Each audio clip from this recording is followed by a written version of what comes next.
On Saturday, school teachers in Moscow were among the first to receive the Russian-developed Sputnik V jabs. But unlike the UK jab, the Sputnik V hasn't completed its final trials or been approved by an international recognised scientific body. Authorities, though, say they plan to vaccinate 2 million people before the end of the year. Our correspondent Glina Polinskaya has been visiting one of the new vaccination centres in Moscow. Thousands of people registered online to get this vaccine, and as you see, early in the morning people are waiting in one of the vaccination centers. Actually, it's a clinic to get a vaccine done, and here I enter the room where the process is going on right now. You can see a nurse is preparing a shot of Sputnik V vaccine, and I have spoken with this man just before.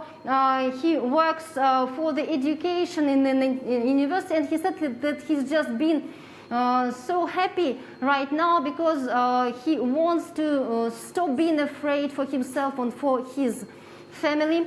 And here you can see a fridge actually where the vaccine is being stocked, and as you can see, it's minus 26 degrees right now. And here on the table it has been defrozen, and it has been defrozen when the patient already comes and waiting after all the health checks. So yeah, here is the here we can see how the shot is going to be made, and you see only teachers, workers and social services workers are allowed to get a shot of Sputnik V, and only those aged below 60. But here in the clinic, those who are aged over 60 are proposed to take part in clinical trials. The only difference for them is that they can get a placebo instead of the real shot. And actually the last third stage of clinical trials is still going on in Russia, and those people whom I've spoken with here say that they are not afraid and they really trust this vaccine. And there we go, the gentleman behind you has just had the jab. We know it hasn't gone through the final stages of testing. How much is known at this point about how long the protection lasts, any potential side effects? What do we know?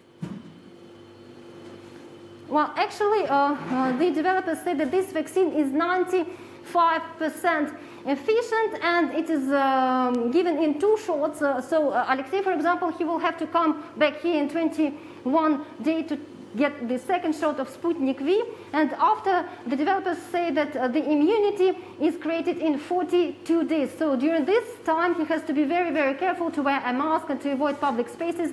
And here we can find a brochure with all the side effects which are written, and you can have a fever or nausea or some other side effects, and the developers say that normally the vaccine will protect you. The other question, Rosa, actually is the capacity of manufacturing in Russia, because right now Russia is ready to produce 2 million doses, and of course we need much more.